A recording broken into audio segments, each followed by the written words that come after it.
lo importante fue que está sobre la cumbre, por lo menos un país, en este caso Uruguay, que es de donde vengo, que está poniendo sobre la mesa la libertad económica, la libertad comercial, ¿no? Que es un tema que ha estado en el Mercosur, en algunos países, en el plano de las intenciones, pero pocas veces en el plano de la acción política concreta, ¿no? Entonces yo creo que hay un elemento que me parece importante ahora, que es un país proactivamente diciendo, señores del Mercosur, quiero negociar, quiero tener libertad económica.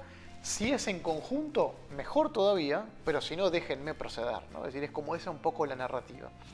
Pero en el horizonte, porque nada es fácil, aparece nada menos que la invitación de China a avanzar en un acuerdo comercial con Uruguay. Entonces eran esas dualidades, ¿no? Es decir, de que a veces esa libertad económica también genera esos desafíos. Uruguay tiene por delante un mercado que todos sabemos es importante para la mayoría de los países del mundo, incluso para Estados Unidos, está normalmente oscila siendo su segundo mercado más importante. Pero también, obviamente, con los desafíos que genera una negociación comercial como esa, ¿no? Para un país pequeño como el nuestro, un país que también tiene una agenda, en parte por el Mercosur, bastante atrasada en términos de libertad comercial, propiamente, digo, en reducción arancelaria y demás. Entonces un desafío grande, ¿no? Sí, bueno, yo creo que vemos una nueva ola, algunos le llaman en la ciencia política ola rosa, ola de izquierda, lo que sea.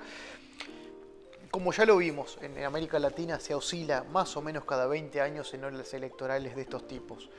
Lo que sí podemos avisorar, por lo menos hacia adelante, que estas olas, y no con ánimo de ser positivista, facilista, pero de que esperemos que vengan con cierta visión de la importancia que tiene la macroeconomía, de la importancia que tiene cuidar las instituciones, de una visión en el sentido de cuidar las reglas de juego si quieren captar inversiones, que sea diferente a la que vimos la ola de izquierda de inicio de siglo, ¿no? En aquella ola que hasta vemos figuras como Chávez, Correa, que ahí había una lógica bastante diferente, ¿no? Era muy diferente, los petrodólares era parte de la conversación constante de aquella izquierda latinoamericana.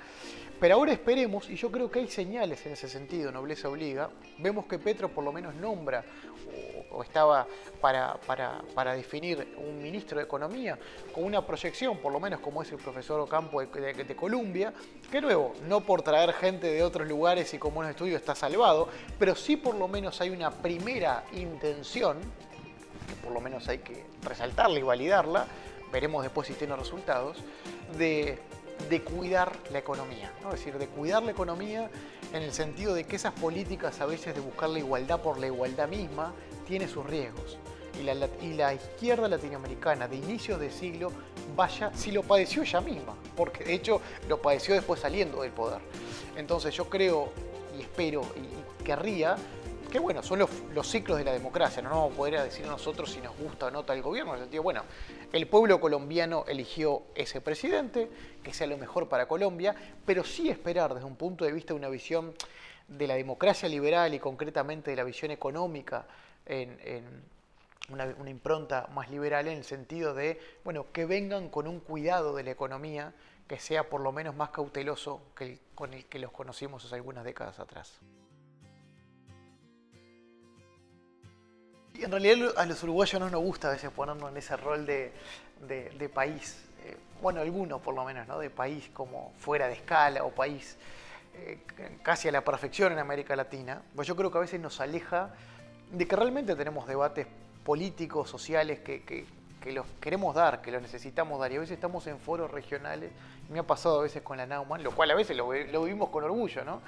Pero decir, bueno, todo esto pasa en América Latina, bueno, y menos en Uruguay, que ustedes son la... Pero tenemos desafíos y grandes, que a veces sacarnos de esa lógica regional, porque esta es nuestra región. Es decir, al final del día no podemos mañana estar en otra región, ¿no? Entonces, no, pero concretamente en eso, y no me animaría a hacer un listado, pero si hay algo que tenemos impregnado, si yo creo que hacemos una tabla rasa en Uruguay, es el diálogo político. Es decir, es casi que...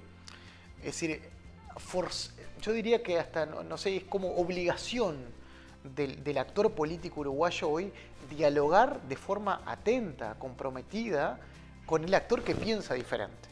Es más, yo creo que hasta está mal visto no hacerlo en Uruguay. Y a veces es verdad que estamos tan lejos y tan cerca, ¿no? En esas narrativas, pero allá es política rentable en términos electorales dialogar con el que piensa diferente. Dialogar pero proactivamente, no para la foto, ¿no? Entonces, eso yo creo que a veces, y lo digo como una generación política entrante, lo tenemos en nuestras venas. Es decir, no concebimos la actividad política sin escuchar al que piensa diferente.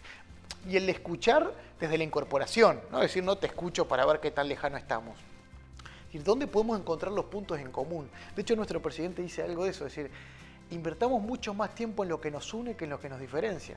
Es decir, porque de verdad, en países como los nuestros, que al final del día nuestros desafíos son muy parecidos en América Latina, la desigualdad, la pobreza, si vemos en qué nos une para atacar esos problemas, seguramente vamos a atacar un poquito más que si solo nos basamos en lo que nos diferencia. Y un punto final, yo creo que también ser consciente que la vida política, el tiempo vale. Es decir, el tiempo vale mucho. Yo en uno de los últimos libros hablo de, inspirado un poquito en Eisenhower, que decía, los problemas urgentes me limitan de resolver los temas importantes.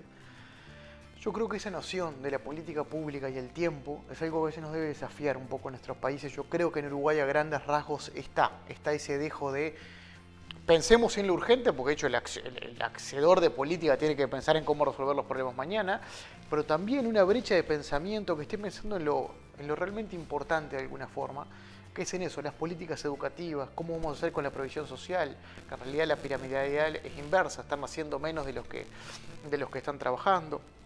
Y todas esas dinámicas, yo creo que hay un factor. Y a veces nos tendremos que preguntar, y yo creo que en Uruguay es algo que por lo menos he tratado de promover en algún debate, preguntarnos, los países son un poco como personas, ¿no? Es decir, descansan 7, 8 horas y el resto del tiempo están produciendo, generando sus espacios, sus cosas. Y a veces llegar al final del día y preguntarnos qué debatimos hoy como país, ¿no? Es decir, en ese, que de hecho hoy se puede hasta medir por texto, análisis de texto, etcétera, ¿no? Tomando los titulares de los días, etcétera. Y a veces nos damos cuenta que realmente, y yo creo que algunos países hermanos padecen de eso, ¿no? Es decir, ¿cuánto tiempo se invierte desde una lógica de los contrarios y de una lógica de solamente basar el diálogo político en la diferencia y no invertir esas 8 horas restantes que fueron quedando de producción neta en decir, señores, invertamos por lo menos tiempo en lo que nos une? Que capaz que es poco, pero seguro vamos a hacer una semillita más de que si solo basamos un debate en lo que nos separa.